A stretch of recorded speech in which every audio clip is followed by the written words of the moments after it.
last year would have been my 10th anniversary, but I didn't stay for the whole Fringe. So I've been coming since I was about 15. The first time was like a performance, but my third time at the Fringe. It's my first time actually being up here and seeing shows. Yes, this is the first year we've actually done anything together. Lee's been at the Fringe before with another show when I was here years and years ago, but this is the first thing we've done together. First Fringe for this cast, but it's not the first Fringe for Violet Shock Theatre Company. We came 3 years ago as part of On The Spot, which is a bigger improvised comedy group in Newcastle that we're part of. And we just did 2 nights then, and always get to cheer that. Third year that we've been up here, we're doing this is a show called the Laughing Penguin Showcase, which is basically a show that I host. It's a night that we run in Newcastle. The audiences have been loving it. Full of busy. Only the 3 shows to do today, which is quite nice. The experience of being in the Fringe is amazing. It's there's such a vibe, such a buzz in the atmosphere. The place never goes to sleep, No. So we never go to sleep, which is great. It's gone down very well. Got really nice feedback. We've been doing the Love Fringe thing where the audience votes in. Everyone's been giving us 4 or 5 stars, So and it's cool. we've been featured on the homepage of lovefringe.com as one of the most popular shows of the Fringe, which has been really nice because we weren't expecting anything like that. We're all students. We're all either in year 12 or year 13 at high school, so we're all just finishing. Oh, the audiences are Yeah. chop and change, really, Yeah. aren't they?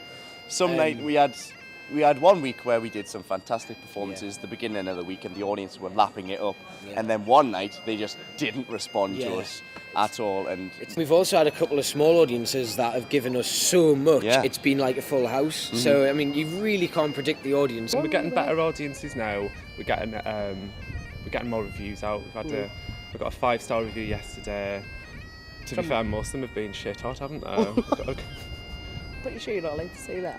This year the audiences are really passionate. We've been seeing a lot more people at the Free Fringe. We've been seeing people take a lot of risks on shows. People are generating a lot of buzz. I think things like social media has really changed what people are coming to this year. And it just feels so much more exciting this year. I think the Fringe is more about the amateurs and how they sort of excel. It's not about the big names, it's about those small companies that want to be noticed and seeing what they can do. Edinburgh's an hour and a half away from Newcastle. So it's such an it's so easy for people to get up, and I mean, you can come up for a week, stay in a hostel, then go back home. I think the region are doing quite well, to be honest. We've got quite a strong northern presence, there's quite a lot of us doing shows here, there and everywhere. You could always have a bigger presence. I think the more northerners in there, the better. But that's my bias, I think, really. I don't think the Fringe is about separating people into regions. I think the Fringe is a really important aspect for people from the northeast to connect to people who are from the capital cities, who are from Edinburgh, who are from London, who might be able to get you bigger developed work, to meet people from the councils, to meet people from bigger societies who might be able to develop you as a company. It's a big opportunity for a lot of us. A lot of us were young and we're off to do drama degrees next year, like myself and Chris are off to do drama degrees, and this is the biggest opportunity for us in order to perform professionally, and it really educates us in that way and sort of gives us experience of what it's like to act sort of professionally. Yeah. The festival's a good one because you've got people who are coming from all over the world having a look down, which can make it quite strange at the time because you're doing obviously comedy as English as your first language, and some of the audience might not have English as their first language, so they maybe become a little bit disconnected with what's going on. Sometimes they come in just because it's raining and you're playing to people who just want to keep dry for an hour, that's part and parcel of it. And the suggestion was a schizophrenic Teletubby. So trying to explain that to someone who doesn't know much English is kind of quite Mind you, trying to explain that to me was quite difficult as well.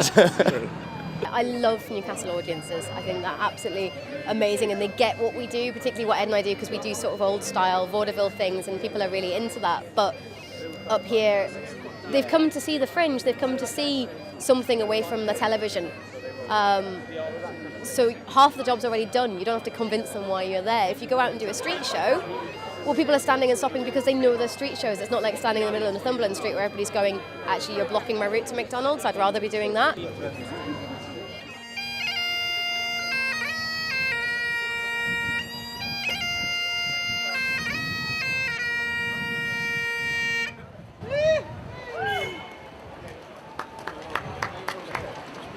Cheers for your eyes only.